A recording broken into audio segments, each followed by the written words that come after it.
తెలంగాణ లీడర్గా వాళ్ళు ఎస్టాబ్లిష్ కాలేకపోయారు. ఎందుకంటే అప్పుడున్న పరిస్థితులు, లేకపోతే తెలంగాణ ఇచ్చుకొని మనం 2014లో పొన్నాల లక్ష్మయ్య గారు రాష్ట్రమంతా ఒక హెలికాప్టర్ వేసుకొని అన్ని ప్రచారం చేసి కేసీఆర్ ఏం చేసిండు తెలుసా అండి? సింపుల్, మనం తెలంగాణ కోసం ఆడ పార్లమెంట్లో బిల్లు పాస్ చేస్తే నేనే తిరుగుతూ ఉండి ఊరూరికి తిరిగిండు. మా దగ్గర లీడర్లకు ఏంటంటే ఈ కనెక్టివిటీ లేక ప్రచారంలో ఫెయిల్ అయ్యారు. లీడర్లు బాగున్నారు, ప్రచారంలో ఫెయిల్ అయ్యారు.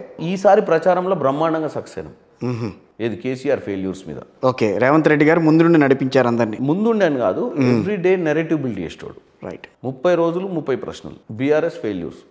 ప్రతి కార్యకర్త వాక్చాతుర్యం, ప్రతి కార్యకర్త స్పోక్స్ పర్సన్ అయ్యాడు. అవును, నువ్వు ఎవరన్నా ఇట్లా చెప్ 3 ఎకరాల భూమి ఎటుపోయింది, 2 డబుల్ బెడ్రూమ్ ఇల్లు ఎటుపోయింది, ఇంటికో ఉద్యోగం ఎటుపోయింది. లేదు, మేనిఫెస్టో చూసిన తర్వాత నాకు ఆ రోజు చాలా అనిపించింది.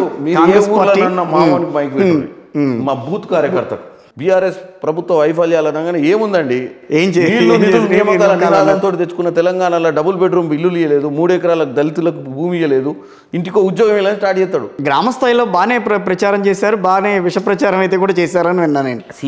అంటే లీడర్ లైన్ ఇచ్చినప్పుడు ఓకే పెనిట్రేట్ కావాలి. అవును, కరెక్టే. నువ్వు ఒక మనిషిలో ఒక ఆలోచన రేకెత్తిచ్చినప్పుడు ఆ మనిషి పోయి 4 దిక్కులో మాట్లాడినప్పుడు అది గ్లోబల్ ప్రచారం. అవును, ప్రచారం జరుగుతుంది. గాస్పెల్ అంటే ఏదో అంటారు, అది చేయగలిగినోడే లీడర్. లీడర్ అంటే ఏంది, నీ సెల్ఫ్ నుండి నీకు నాలెడ్జ్ బాగుంది. గతంలో చాలామంది హై ఇంటెలెక్చువల్ లీడర్స్ ఉంటుండే, వాళ్ళు మాట్లాడినాక మనం వొకాబులరీ చూసుకొని డిక్షనరీ తిరగాల్సి వచ్చేది. అంత నాలెడ్జ్ ఉన్న లీడర్లు శశి తరూర్, జయపాల్ రెడ్డి, అందరూ పార్లమెంట్ లాంగ్వేజ్ అంటారు వాళ్ళు. ఇవన్నీ అవసరం లేదు పాలిటిక్స్ లో. కామన్ మ్యాన్ కి అండర్స్టాండ్ అయ్యే లాంగ్వేజ్, మళ్ళీ వాడు మన లాంగ్వేజ్ మాట్లాడుకొని. అందుకనే జయపాల్ రెడ్డి గారు చాలా సార్లు గెలవకుండా వెళ్ళిపోయారు ఆయన. పాపం చెప్తున్నా, అదే కరెక్టే. సరే, మనం కొంచెం డిబేట్ అవుతున్నాం. భువనగిరి నియోజకవర్గం, భువనగిరికి సంబంధించి మీరు ఏం చేస్తారు, ప్రత్యేకంగా మీరేం చేస్తారు? ఇవాళ చెయ్యండి నేను చేస్తాను. సింగిల్ అండి, స్కిల్ డెవలప్మెంట్ పెట్టి ఫస్ట్ ఎంప్లాయ్మెంట్ క్రియేట్ చేయాలి. యావరేజ్ ఫ్యామిలీకి 2-3 acres ల్యాండ్ ఉంటుంది, 1 acre ల్యాండ్ ఉంటుంది. వాళ్ళ పిల్లలందరినీ కష్టపడి చదివించుకుర్రు. కాంగ్రెస్ గవర్నమెంట్లో ఇంజనీరింగ్ కాలేజీలలో కూడా బీసీలకు వాళ్ళకు ఫీజు రీఎంబర్స్మెంట్ ఉండడం వల్ల చదువుకోగలిగారు ఇంజనీరింగ్.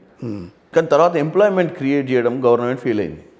ప్రొడక్టివ్గా డిగ్రీలు ఇంజనీరింగ్ చదివేయగలిగినాం స్టూడెంట్లను. 100-200 ఇంజనీరింగ్ కాలేజీలు పెట్టగలిగినాం. నేను చిన్న ఉన్నప్పుడు ఇంజనీరింగ్ కాలేజ్ అంటే ఉస్మానియా, వాసవి, అంతే 4-5 ఇంజనీరింగ్ కాలేజీలు ఉండేది. పక్క రాష్ట్రంలో పోయి చదువుకోవాల్సి వచ్చేది. ఈరోజు తెలంగాణలోనే 200-300 ఇంజనీరింగ్ కాలేజీలు పెట్టి చదివించారు. కానీ మరి వాని ఉద్యోగ భవిష్యత్తు గురించి ఆలోచించలేదు. మీ భువనగిరి మీరు అనుకుంటున్న ఏరియాలోనే చాలా ఉన్నాయి. నేను అనేది ఒక్కటే అండి, నాకు ఏమి పెద్ద నేను వచ్చి ఇప్పుడు హైవేలు వేస్తా, ఫ్లైఓవర్లు కడతా, అందరికీ బెంచ్ కార్లు కొనిస్తా, నేను కేసీఆర్ చెప్పినట్టు భువనగిరిని దల్లాస్ చేస్తా, ఆలేరుని మెక్సికో చేస్తా, నేను ఇట్లాంటి ముచ్చట చెప్తలేదు. ఆయన ఏమనలేదు. ఎందుకనలేదు? మొత్తం కరీంనగర్ని ఏదో చేస్తా అన్నాడు. ఇక్కడ వాటర్ మొత్తం కొబ్బరి నీళ్ళు తర్వాత గ్లాస్లో పోసుకొని ఇట్లా చూస్తే బిల్ రూపాయి బిల్ వేస్తే ట్యాంక్ బండ్లా కిందికి పోయిందా కనపడుతుంది అన్నాడు.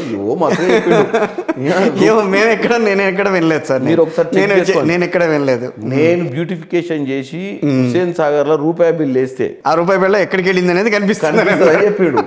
అది వినాలండి, చెప్తున్నా మీకు.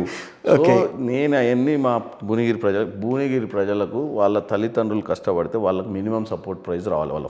Right, okay. ప్లస్ ఫార్మర్స్ని కూడా ఏం చేసిరంటే మన దగ్గర ఫార్మర్స్ని నేను ఈ మధ్య చెప్తున్నా, వరి వేయించమంటారు ప్రతి దగ్గర. వరి వేసినప్పుడు వరి కొనే పరిస్థితి, వరికి సపోర్టింగ్ ప్రైస్ డిమాండ్. అంటే మనకు ఉన్నటువంటి పరిస్థితి ఏంటంటే కేసీఆర్ తప్పుదో పట్టించిండు.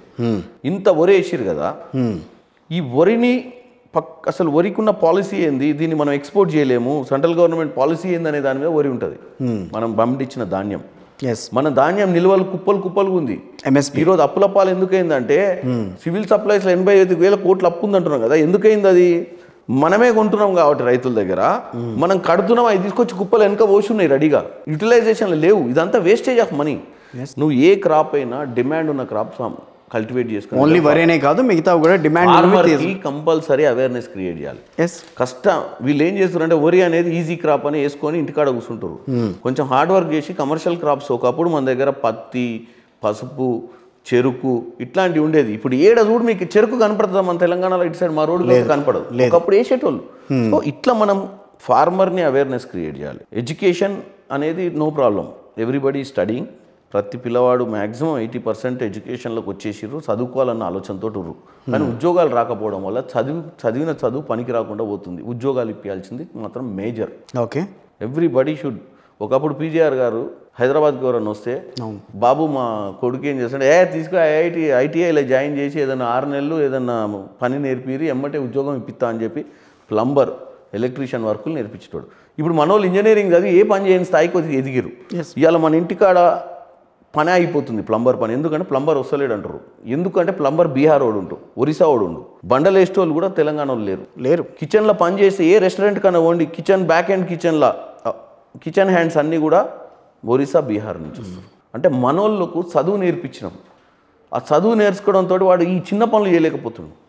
ఆఖరికి ఏం చేస్తారు అంటే ఒక ఈజియెస్ట్ జాబ్ ఊబర్ స్విగ్గీ ఓలాలు చేసుకోవాల్సిన పరిస్థితి ఏర్పడదు మన వాళ్ళకు. ఎందుకంటే అవి ఏంటంటే కొంచెం సెల్ఫ్ రెస్పెక్ట్ ఉన్న జాబ్స్ అనుకుంటారు.